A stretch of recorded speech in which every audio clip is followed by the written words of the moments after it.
Hi everyone, Bernard here. I hope you're all very well. Welcome to the Citizen channel, and it's a big match preview, isn't it? And it's something to do with this thing, isn't it? Hey, that's an old picture now, isn't it? Nearly 10 years old, that one. I've got a great one as well with my lad. I probably might be on screen, I'm not too sure if I can find it. I know it's somewhere on my phone anyway. So yeah, it's the old FA Cup. That's not ours, is it? It's not like the Carabao Cup. It's our Carabao Cup, isn't it? But yeah, the FA Cup is... not perhaps it should have been ours a couple of more times perhaps over the last few years. It's yeah, you do need a little bit of luck, don't you? And we don't always get it. I mean, I remember that semi-final at Wembley where we went out, was it to Arsenal, and the ball hadn't crossed the line, the ref said it hadn't. Things you do need that little bit of luck to win the cups. We seem to get it in the Carabao, obviously, but we don't really seem to get it as much in the FA Cup. Well, we probably because we kept coming up against Wigan, wasn't it? That was probably the problem. And as soon as they get knocked out, we get knocked out by someone else, unfortunately. There you go. Yeah, so it's Manchester City at home to Birmingham City. An interesting FA Cup pedigree with Birmingham City. I will talk about the obvious, but I won't go talk about it too much because we all know about it, don't we? Sunday the 10th of January 2021, a 1:30 p.m. kickoff, so I'll have a chance. I'll try and get the review out of the night. If I can't, obviously it'll be Monday, but the review of the game afterwards, obviously. We'll have our usual features with the history boys, of course, a little bit of cup history between ourselves, including a Coca-Cola Cup as well, which was the last time we... it wasn't a Coca-Cola, it was Carling Cup, and it began with a C, I knew that. It was the last time we actually met Birmingham at the Etihad. Of course, little odds on the game, a little just for fun, I don't condone gambling feature. Our regular City magazine feature, yeah, a few bits and pieces in and around City that are quite of interest this week. Please, if you're new to the channel, push that subscribe button, push the bell notifications. I'm fast approaching 550 subscribers now, so absolutely fantastic. Please, more the merrier. If you can tell your friends, or if you're not subbed already, please do so. It's fantastic. It's great. It's really nice. It's really nice. I do... it's great to do these things, but it's nice to get feedback, and it's nice to get all these subscribers, and it's fantastic, much appreciated. And if you can give other people a kick towards me, thank you very much. Let's get it up. Let's get to 600, and then onwards to 1,000. That'd be lovely. That one. It'd be great to get 1,000 by autumn time, sometime by the start of next season, perhaps something like that. But I might be pushing it a little bit there. But please, any help is wonderful. And you will see some film stuff as well. I do film and TV reviews and information vlogs on my film and TV channel, so if that's of any interest to you, have a look on there as well. So I'll try and do a little bit of entertainment on there as well with films and TV, so little quizzes and stuff like that. So if or someone else, if you know anyone else who might be interested, please get them over and get them subbed. That'd be fantastic. And there's a couple of links on screen for Facebook and Twitter as well. So I do check every couple of days and follow and friend everyone back on there. So, yep, that's that. Right, let's have a look. Right, the history boys will start with one. Oh, thumbs ups are nice, aren't they? Comments, please. I've got regulars who comment all the time. It's great to get comments, and thumbs ups are nice. If you can't, no time for a comment, just give us a quick thumbs up. It's nice to get loads of views, but it's nice to get thumbs ups as well. That's fantastic. Yeah, last time we played, Chris Hughton was in charge of Birmingham City. It was a 2-0 win at the Etihad in the Carling Cup. So that's the programme there. It might be on screen as well. Yeah, that's 2011, September 2011 that was. So, yeah, they were the Carling Cup holders, actually, at the time. They'd beat Arsenal the season before, so it's not bad. You tend to forget these things, don't you? I forget to forget Birmingham won a cup. What's going on, you know? But, yeah, it was interesting that, yeah, they did beat Arsenal the season before, so they were the actual holders. But of course it was Owen Hargreaves and Mario Balotelli scored our goals that day. There's a blast from the past, isn't it? But of course I'm not going to go into great detail on this. Of course it was a 1956 Wembley meeting that's has gone down certainly in our folklore. I mean, obviously in football's folklore, of course, with the Bert Troutman broken neck incident, etc. Of course a 3-1 win for City that day. I'm sure Birmingham City fans don't look back on it as fondly perhaps as we do, but we covered all that before anyway, haven't we? But yeah, but previous to this, I mean, previous to the 1956 games, I mean, Birmingham had held the upper hand in FA Cup games against City. I mean, they go back to the very first meeting between City and who were then Small Heath. It was January the 28th. We played Small Heath in round 1 of the FA Cup then. We didn't get by to the third round in those days, 1899. And we got beat by Small Heath 3-2. City's goal scorers that day, Billy Meredith scored that day, and a guy called Gillespie in front of a 15,399 crowd. A little bit better. We fared better in 1913. We played them at home. We won 4-0 with Win with a couple of goals, Holden Taylor scoring 17,442. That was round 1. Up to 1927, where we lost this one to Birmingham. Small Heath just became Birmingham, not Birmingham City, just Birmingham. And we lost in 1927, 4-1. Hicks scored our goal in front of a good crowd, some good crowds actually, 39,503. That was in the third, that was when it was the third round, which was then obviously the first round for as far as City were concerned. January the 12th, we lost 1929, a couple of years later, we lost to Birmingham again, 3-1, with Austin being our scorer in front of just 25,005 fans that time, again in the third round. But then in February the 8th, 1947, so after the war, crowds were coming back, weren't they? 50,000 were at Birmingham City now. They were called Birmingham City then, and they crushed us 5-0 in the 5th round of the FA Cup. So not to say it's not, obviously 56 was a bit of an unusual one, wasn't it? January 6, 1951, Birmingham City, they beat us again in front of 30,000 at a round 3 game at their place again in 1951. And even the season before the FA Cup, yeah, eventually we got another win. Eventually we got another win against Birmingham City. We actually beat them with Johnny Hart scoring the goal for City. 58,000, it was a quarter-final. Of course, we lost to Newcastle in the final that year, didn't we, 1955 that year. So obviously we went back the following year and obviously won it against Birmingham. So that was March the 12th, 1955. So not convincing against Birmingham. They have a slightly better overall record against us in the FA Cup.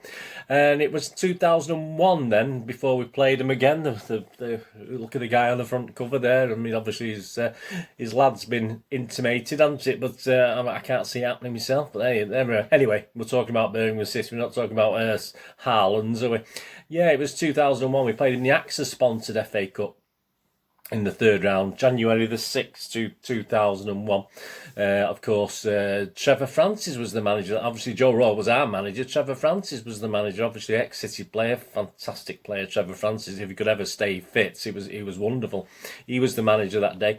Our team against for that game: Weaver, Edgill, Dunn, Morrison, Howitt, Granville, Weekins, Harlan, Tiato, Huckabee and Gota.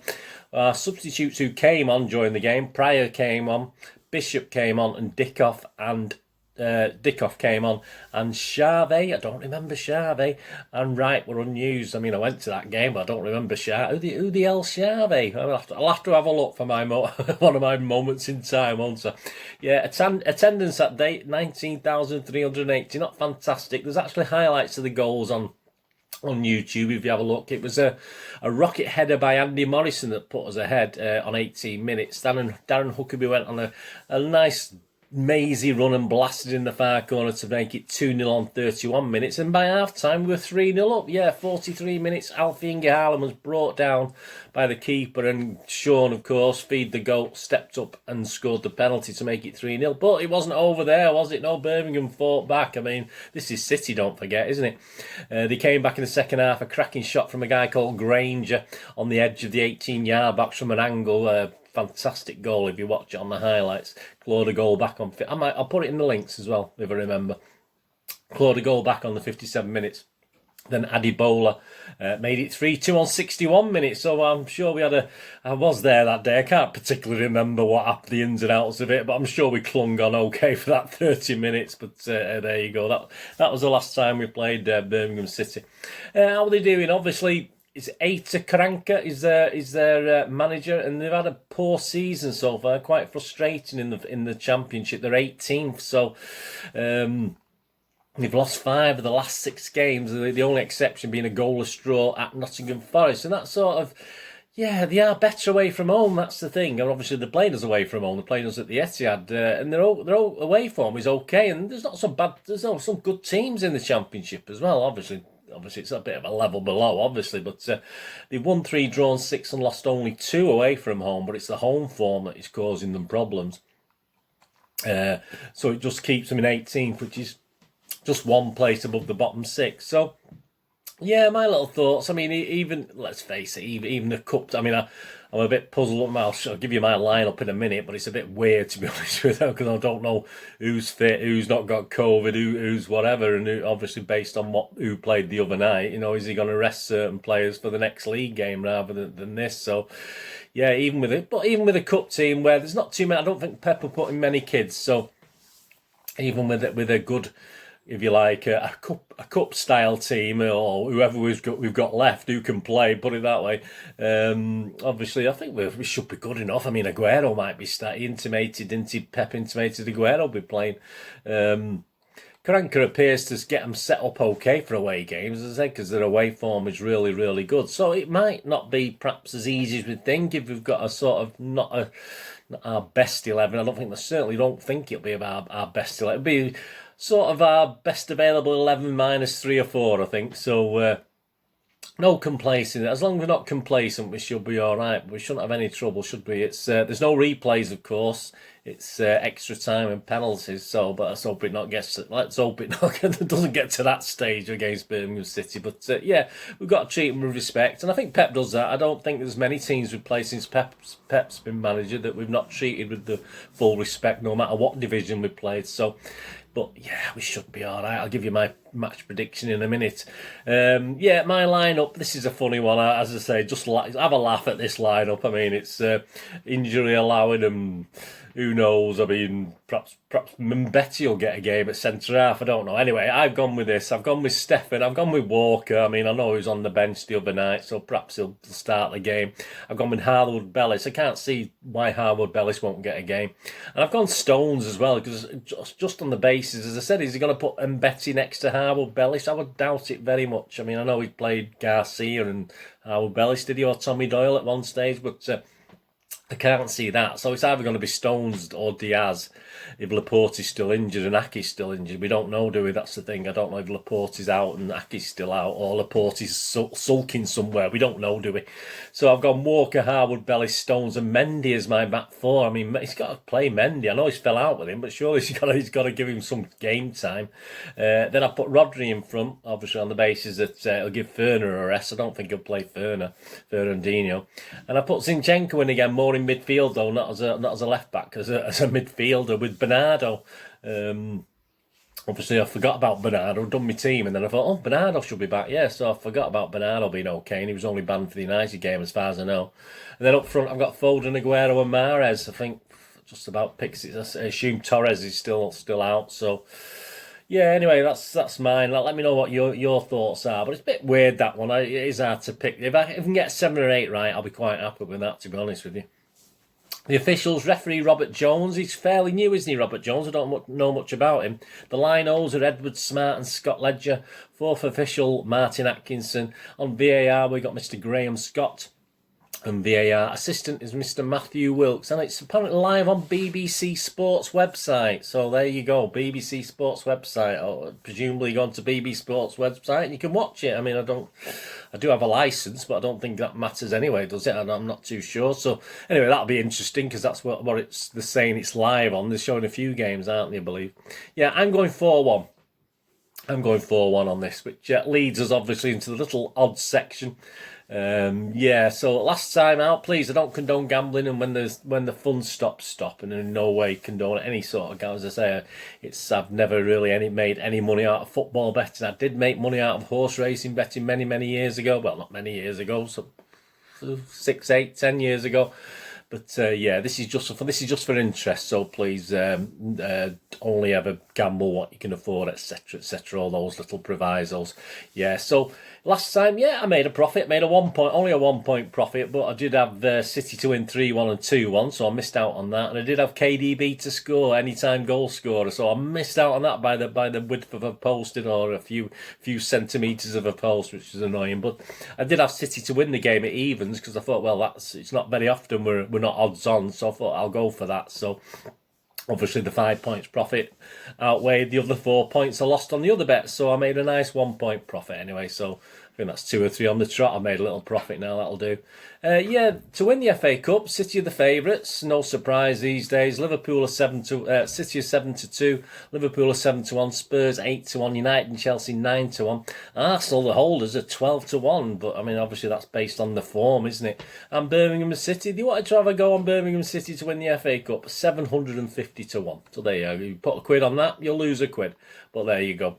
Match odds. 1-7 on for City, not much value there. 8-1 the draw and 21-1 for Birmingham to win. Again, not much value. There's not a lot of value in first goal scorer, to be honest with you. It's pretty lousy. 13-5 Aguero, 10-3 Jesus, Sterling 4, Delap 4. I mean, I didn't put Delap in my team because he's sort of disappeared, hasn't he? Mahrez 9-2, KDB 5-1. Yeah, I don't like the first goal scorer. I'd rather do an anytime goal scorer. There's no real value in that lot. But my first bet's going to be on both teams to score. I think I've said 4-1, haven't I? So I do expect Birmingham perhaps to score. I think they do score quite a few goals. Some of those away games, in most games they scored 1 or 2 goals, so there's not many clean sheets, not many blanks away. So I'll on the basis that we've got a bit of a younger element to that back four, if you like, and John Stones isn't quite as good without Diaz next to him, I don't think, in all fairness to John Stones. So yeah, I've gone 6-4 for both teams to score. 6-4, that's not bad, is it? So I've gone for a couple of points on that. Both teams to score. If you're saying someone's going to keep a clean sheet, i.e. City, then it's 1-2 on. Correct score, yeah. So as I said, I've gone 4-1, which is 16-1. So I've had a point on that, and I'll go 3-1 as well. I'll play safe. As I say, I'm not going to do a nil. I'll just do 3-1 and 4-1, and 3-1's 12-1. So I've just had a point on that. If you fancy City to win 2 or 3-0, that's 11-2. 1-0 8-1, 2-1 11-1, and if you fancy it to be 3-2 like the last game, the last FA Cup game with Mr. Haaland there on the cover, yeah, it's 40-1 if you fancy a 3-2. So hey, that's not too bad, is it? Half time, full time. Well, I can't see anything apart from City doing anything. Can you? City's 1-3 on. Neither can the bookies, obviously based on that. And a draw in City's not bad. If Birmingham can hold us to a draw, that's 3-1. So that's not too bad. Anytime goal scorer is absolutely rubbish. I mean, there's no real. Most of the people you think are going to score are odds on anyway. So there's no real value in that. But Rodri's an 8-1. So if Rodri does play, I mean, there's always he always does chances he might get a Rodri's rocket one day. So he's 8-1. That might be of interest. Under over market again, nothing exciting. If you think over 3.5, which isn't bad, 4 goals in the game at least, that's 6-5. So you do get odds again, so that's not too bad. But the last bet I'm going to do with this one is a penalty in the match. If you look at shop around, I'm not sure which bookie it was now, but yeah, to get a penalty in the match was 6-4. So have a look on the odds checker site and then just go to penalty in the match. 6-4. Well, I think it's very feasible there's going to be a penalty in the match, isn't there? So I've gone 2 points on that in the game. And to score a penalty as well, that's not bad, is it? For City to score a penalty in the game, Manchester City, is 9-4. So that'd be worth it. But I've gone for just to get a penalty in the match. Anyway, that's my little thoughts and my little bets. Let me know what you're doing if you're doing that. And finally, onto our little regular City magazine feature. Yeah, we're not really here, of course, the programme on at half-time and briefly after the game, before the Birmingham game. Andy Morrison's on it this week on We're Not Really Here, if that's the sort of thing you like to watch. Richard Dunn is on as well. So Andy Morrison, Richard Dunn are the special guests, joining Natalie Pike, although it did say on the City website, Natalie, her old name, so they obviously hadn't changed it. But it's Natalie Pike, isn't it now? There will be a digital match programme, of course, available. I think it's about 24 hours before or something like that. I'll be having a look through that. There might be obviously a couple of things on Colin Bell, etc. on that. So don't forget that's available. You want to flick through the digital programme. We can't get a real one, but you want to flick through the digital programme. And of course, the League Cup final versus Tottenham. We got a bit of I'm going to dig me Jerry Gow eats a cockerel and 3 sherry wheat flag up. I need to clean it up and get it ready for there in case we're down there. So I'll dig that up anyway. So yeah, I've got a big. I mean, City fans my age that were there in '81, I've got a big bone to pick about that, haven't we? And all right, we'll forget about the main road debacle in the FA Cup seasons after as well. But there you go. Yeah, the game will take place on Sunday, the 25th of April, with a 4 o'clock kickoff. Why we don't have a 3 o'clock kickoff, I'm not too sure. But there you go. That's on Sky Sports, as far as I know. Yeah, lots of stuff on Colin Bell. I mean, there's a couple of things here we'll talk about.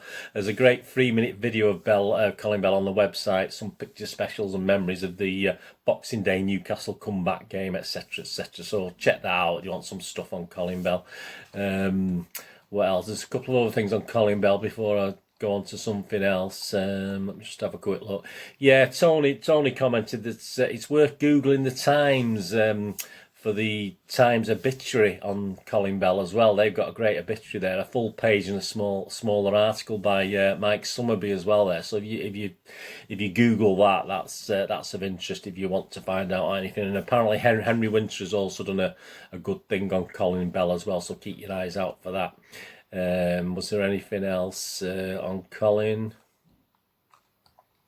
Oh yeah, Chrissy at Coffers West WHU. So obviously a West Ham United fan. A great image there. Look at that image up there. Of course, posted a great image with the caption "Rest in peace, Colin Bell." But obviously with Bobby Moore as well. I thought that was a fantastic. You know me, I like good artwork, and that looks absolutely fantastic, doesn't it? So yeah, that was a great image. There's also an image from Leslie as well. So we'll go from that and have a look at that. And there's also a little image that Leslie Ross, of course, is obviously the Aguero in the background there. In the background there. Can you see it? Can you see it? Yeah, that Aguero. That's Leslie Ross's. She kindly sent me. Fantastic. Yeah, she's done an image of Colin Bell there. That's fantastic, a little tribute. And she's hoping to sell this and for charity, to raise money for charity as well. So keep you informed on that, because she's not sorted it out yet. But that's her plans with that, to actually put it out there and have it for charity. So I'll keep you in touch on that if you hear anything more. But that's Leslie Ross. I think offhand 111. At 111 Leslie 111. I'll dig it up and put it on the screen anyway. I can't remember offhand. I've not made a note on it. Yeah, so that's that.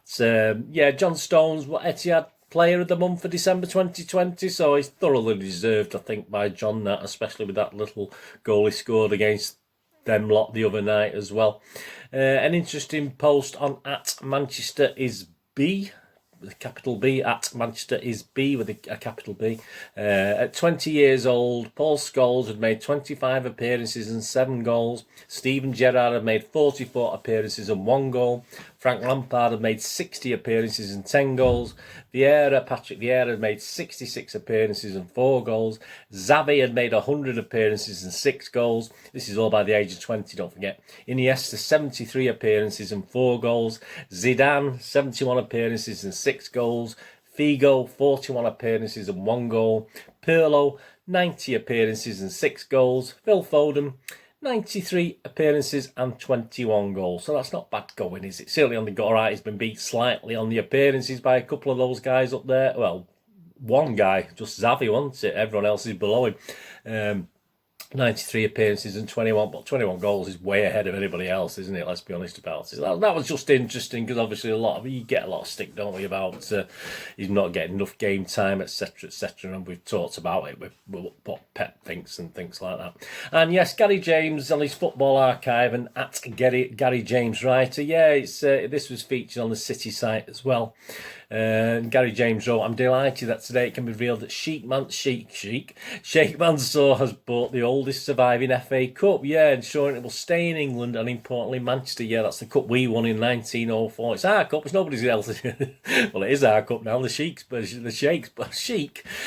bought it, so that is our cup, isn't it? I mean, obviously a few jokes on Twitter about other fans saying we're having to buy cups now because we can't win them, but they're not talking from a sort of point of strength there, are they? They're not coming up with you can't really say that, can you? We've sort of more or less won a trophy every year for the last 6, 7, 8 years, haven't we? But there you go.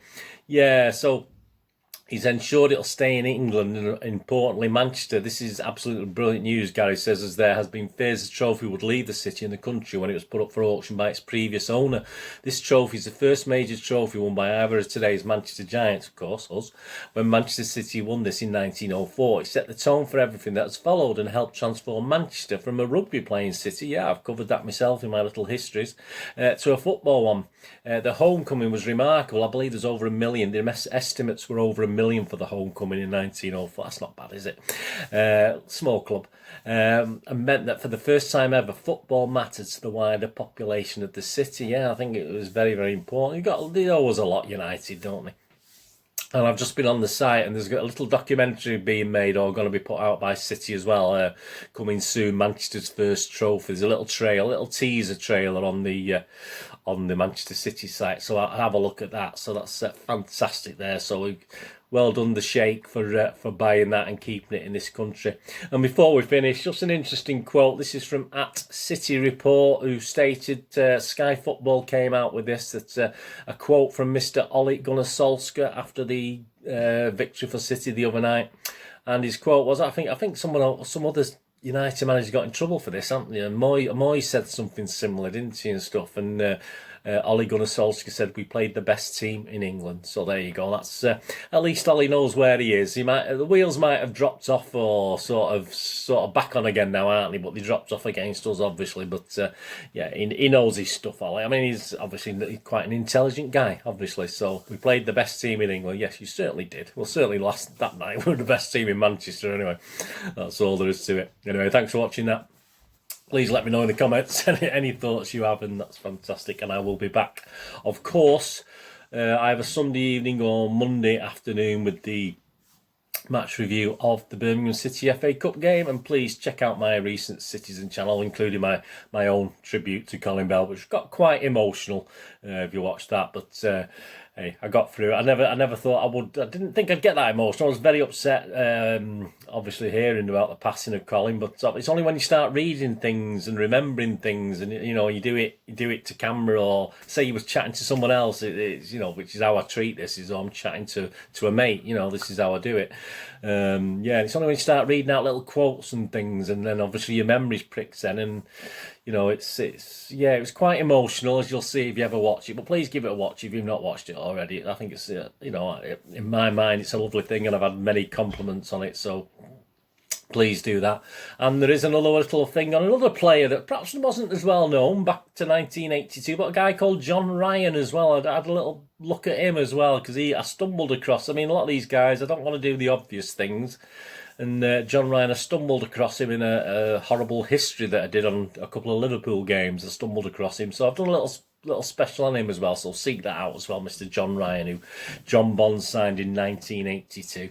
Anyway, check those out. Anyway, thanks for watching today. What I'm going to do the rest of the day, have a great one. Look after yourselves, look after your friends, look after your family. More importantly, let's all look after each other. Till we meet again here, perhaps on the Citizen channel, or perhaps you flit over to my film and TV channel. Wherever it is, please stay safe, Blues. Come on, City. Let's get to that fourth round of the FA Cup. Come on, let's destroy Birmingham. Yeah, let's put them to the sword. 4-1 will do. Yeah. Anyway, thanks for watching. See you all soon. Bye-bye.